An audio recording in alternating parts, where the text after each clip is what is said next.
But Finn and Jake, they were done for the day, right?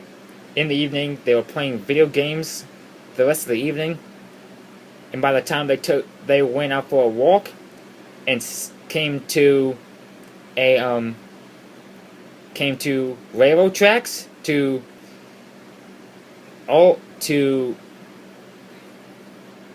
you could say train spotting, but they ran across it right in front of the path. That is where night had fallen by the time they reached the railroad tracks, and that was where it happened.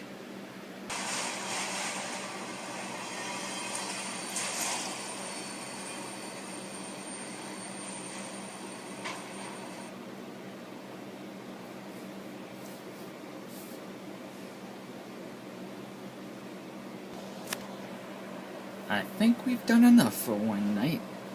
Yeah, even though that one train that we saw going across the bridge.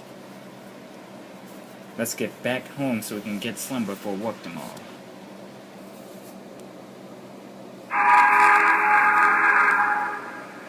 Whose whistle is that? I don't recall that many steam engines running in these parts in New York City. My, he's going down the line pretty fast. Is he supposed to go down the line at that speed? Beats me. Let's just focus on getting home safe and sound.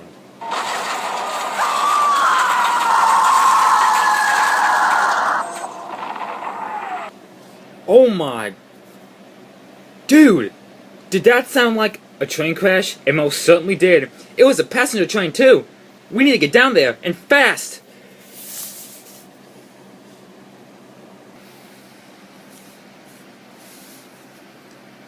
Wait, what? Where is it? I don't know. You did hear the crash, right? By off I did. Well, how did this... Maybe we heard wrong, dude. The two of us heard... We both heard wrong of a train crash? That sounds very unlikely. Well then, what other explanation could there be? What? What's wrong? Maybe it was Timothy's ghost. Rigby said this was the time he starts appearing. Stop being a nuisance, Finn. I wish I could agree with that statement. I really, really, really do. So, on that night, the crash was so loud, even the police were called down to investigate the matter. Even they were confused when they didn't find anything. The crash, the mysterious crash, made news and headlines. The more people knew about it, the more they avoided passenger service here in New York like the plague.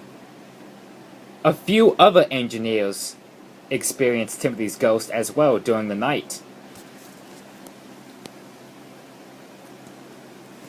As for Mordecai, he was still not interested in these encounters, you know? It still didn't get to him. He still wasn't convinced, but that all changed one night at Grand Central Station. In other words,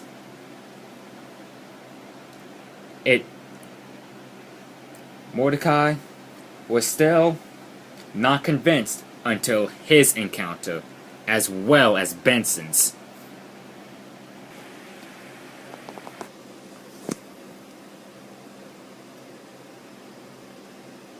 Benson, you think it's weird that not a single person is in this building right now, since this is one of the busiest train stations in history? Yeah, I'm confused. I think some people that work night shifts late at night should be at the station by now. Yeah, that's the same thing I'm thinking. Like, where are they, you know? Yeah, Golly, come on, where's our train?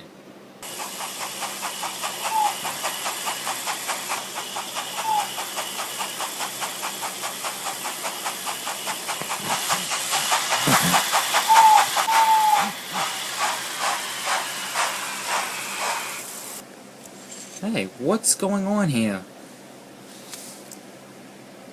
I have no... Is this our train? No, it's not. You're supposed to take an Amtrak home. I'll go get to the bottom of this. Oh, we're taking the steam train. Goody, I'll go get inside.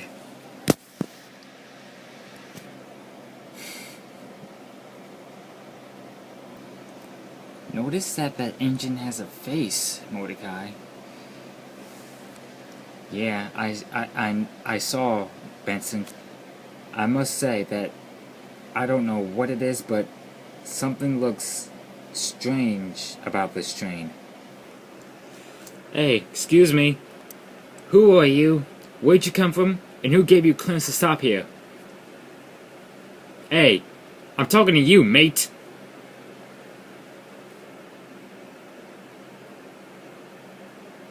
Alright, that does it. I need the both of you, driver and fireman, to step out of your engine right now, immediately. I must warn you, failure to disobey railway official may result in... That chilling scream came from a woman that we saw who was looking through the shadowy window of one of those coaches. Whatever it was she saw, she became hysterical, if I'm using that word in the right punctuation, and turned as white as a snowball. I'll admit, Benson and myself were quickly scared and frightened by this, which quickly worsened in a matter of seconds.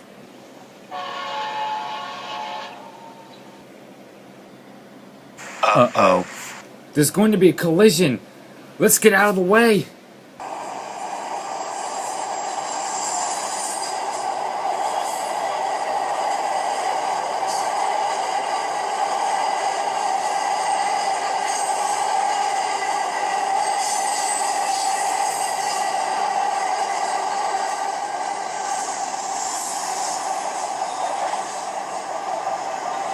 Phew.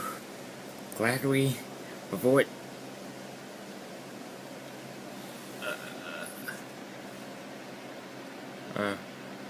Benson? Benson! Uh-oh. Dude, what's wrong? There was... a train at the platform. Wasn't there?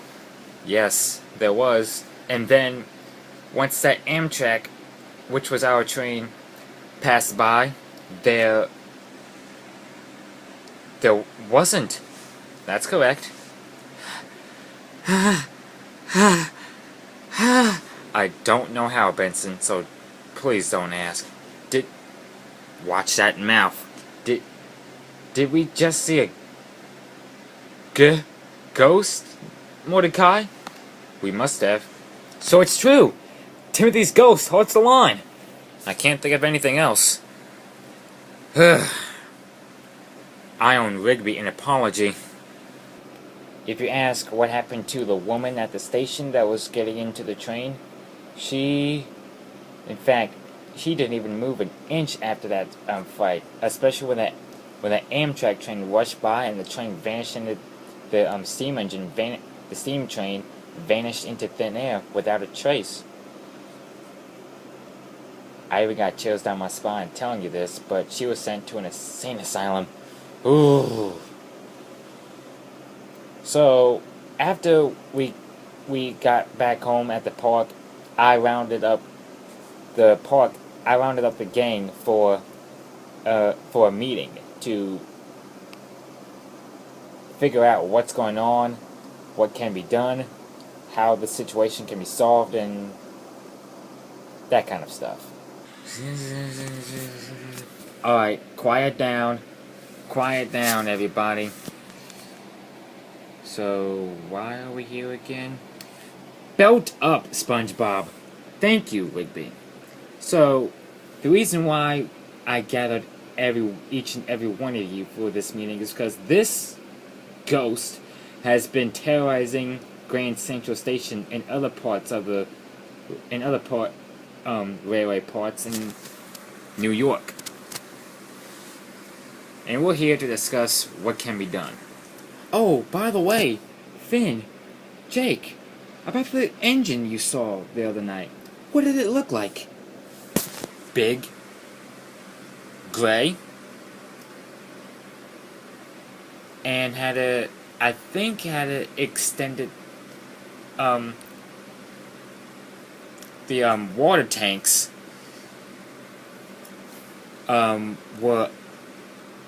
they were somewhat big, reached up to the engine's smoke box.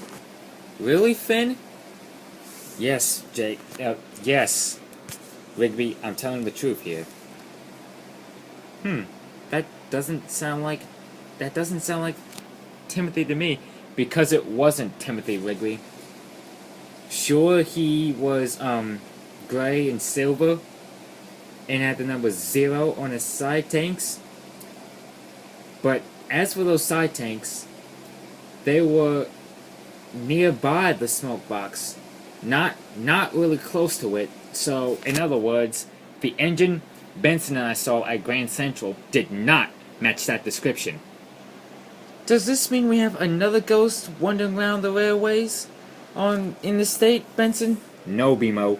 One ghost with unknown origin. It could be Timothy's twin. Wait, if that's not the case, why would he look different as a ghost? That doesn't make sense. You know, apart from this meeting, I think I got an idea. I don't know if it will work or not, but just hear me out. Alright, Jake, tell us. We need to convince Timothy to talk to one of us that are in this very park, in this meeting right now, or outside of this meeting, outside this park. Maybe he can talk to someone who was around when he had his accident. But that can only be one person besides me and Skips.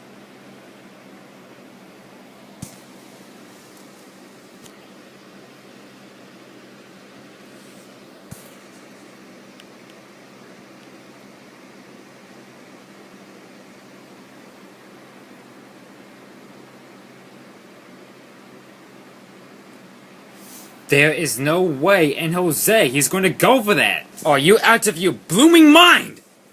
Told you. Mr. Malik, please, let us explain. What's there to explain, Benson? You want me to talk to one of the engines who has been around for the better part of over 100 years so he can go to a better place? You are only hope, man.